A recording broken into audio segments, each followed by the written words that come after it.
তো সংস্কার যে প্রয়োজন এটা নিয়ে কারো কোনো প্রশ্ন নাই, বিতর্ক নাই।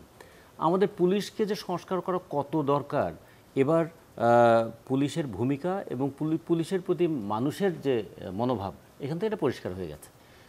ফলে কখনো কখনো এরকম দাবি উঠতে পারে পুলিশ কি এই পোশাকটাও পরিবর্তন করে ফেলা উচিত কি না, এটা একটা দিক।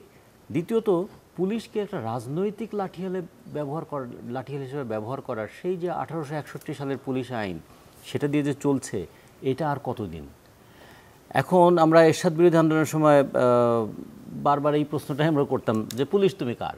হ্যাঁ, তো তখন মাঝে মাঝে এরকম আসতো যে ক্ষমতায় থাকে তার। এখন যে ক্ষমতায় থাকে সেই পুলিশকে দিয়ে এইরকম কাজ করায়। আমরা যদি অন্তত একটু গণতান্ত্রিক জায়গায় আসতে পারতাম, যে মিথ্যা মামলা যে পুলিশ লিখবে বা যে পুলিশ মিথ্যা মামলা দায়ের করবে, মামলা যদি এটা মিথ্যা বলে প্রমাণিত হয়, তার শাস্তি পাবে না সে?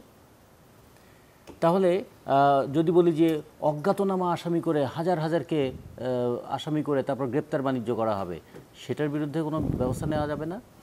তারপরে রিমান্ডে নেওয়ার নামে, আচ্ছা রিমান্ড নেওয়ার বিধানটা কী আছে? আপনি তো আইনজীবী হিসেবে জানেন। রিমান্ডে নেওয়া মানেই মানুষ মনে করে ধরে পিটিয়ে হাড়গোড় ভেঙে দেবে, এবং এই যত পেটানোর ভয় দেখায় তত বেশি টাকা আদায় করার ব্যবস্থা হয়। এইরকম একটা বিষয় যে তখন থাকে, এগুলো কিন্তু পুলিশকে একদিকে জনগণের বিপক্ষের বাহিনী হিসেবে দাঁড় করিয়েছে, আবার পুলিশের মধ্যে যে মানবিক বোধ যেটা হওয়ার কথা ছিল সেটাকেও গড়ে তুলতে বাধা দিয়েছে। কিন্তু খেয়াল করে দেখুন, এবার পুলিশ যখন থানা পুড়িয়ে দিল, তারপরে পুলিশ আক্রমণের মধ্যে পড়লো, তখন আবার মানুষ মনে করলো পুলিশ ছাড়া তো আবার দেশ চলবেও না।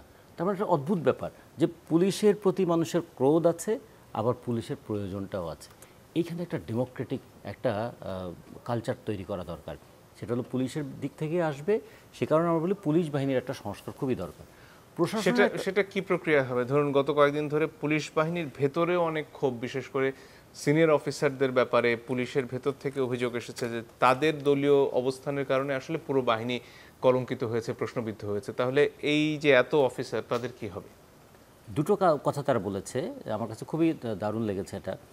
একটা হচ্ছে যে তারা অফিসাররা কেউ কেউ রাজনৈতিক দলের ইয়ের মতো ভূমিকা পালন করেছে, আর দ্বিতীয়ত তারা অর্ডার দিয়েছে কিন্তু দায়িত্ব নেয় নেই। অর্ডারটা ক্যারি করেছে সাধারণ এসআই থেকে নিচের অংশের, ফলে জনগণের মুখোমুখি তারা দাঁড়িয়ে গেছে। যখন জনগণের আবার প্রবল ঘৃণা বা প্রতিরোধ তৈরি হয়েছে, সেক্ষেত্রে এই অফিসাররা কেউ আর দায়িত্ব নেয়নি। ফলে সেখান থেকে তাদের মধ্যে তৈরি হচ্ছে যে আমাদেরকে ঠিকই আপনারা তোপের মুখে ঠেলে দিলেন, দিয়ে নিজেরা তো ঠিকই নিরাপদে থাকলেন।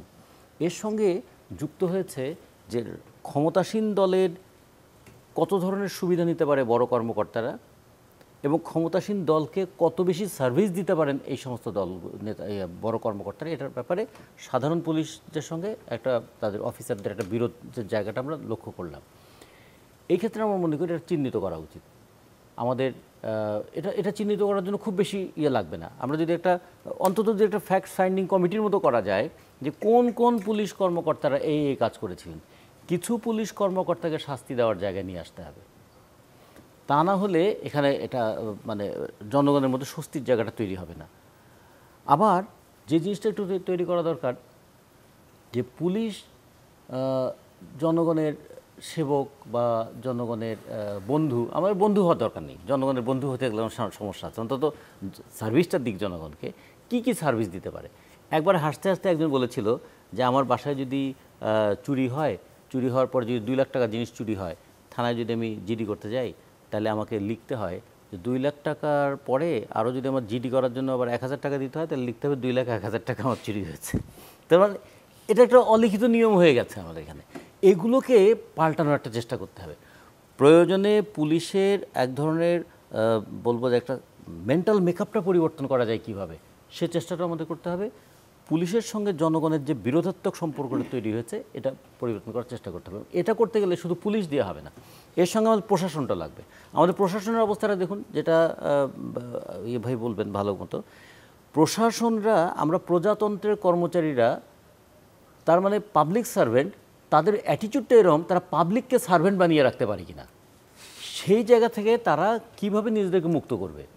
এটা তো শুধু সদিচ্ছা দ্বারা হবে না, জবাবদিহির জায়গাটা আসবে। একজন পুলিশ কর্মকর্তা তার কত বেতন পান এবং তার সন্তানকে কিভাবে পড়াশোনা করান, একজন সরকারি কর্মকর্তা কি বেতন পান, কি আয় করেন এবং তিনি কিভাবে জীবনযাপন করেন।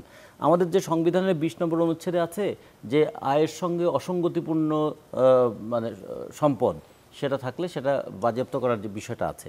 তাহলে আয়ের সঙ্গে অসঙ্গতিপূর্ণ জীবনযাপন করা, একটা ছোট্ট ঘটনা এর সঙ্গে বলে দেই।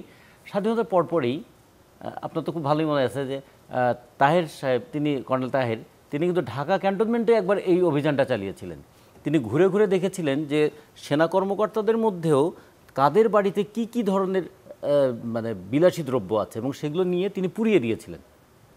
বলেছেন যে আমরা কি ঔপনিবেশিক আমলের সেনাবাহিনী হিসেবে থাকবো?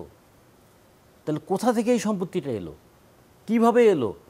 এই ধরনের জবাবদিহিতা স্বাধীনতার পরে একটা শুরু হয়েছিল, কিন্তু সেই জায়গাটা আমরা কন্টিনিউ করতে পারি নাই। এই জায়গাটা নিয়ে আসা শুধু আর্থিক জবাবদিহিতা যদি থাকে, তারপরে দায়িত্ব পালনের ক্ষেত্রে জবাবদিহিতা। প্রত্যেকের কাজের একটা সীমারেখা আছে, সেই সীমাটা কখন সে অতিক্রম করে।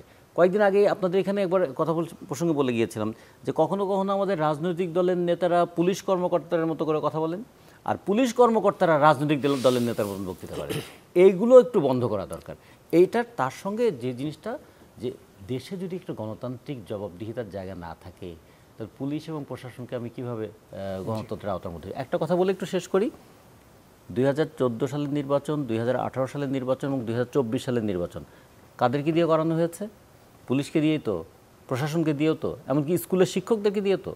যে স্কুলের শিক্ষক শ্রদ্ধেয় মানুষ হওয়ার কথা, তিনি যদি জাল ভোটকে জাস্টিফাই করেন, তিনি আর শ্রদ্ধার পাত্র থাকেন?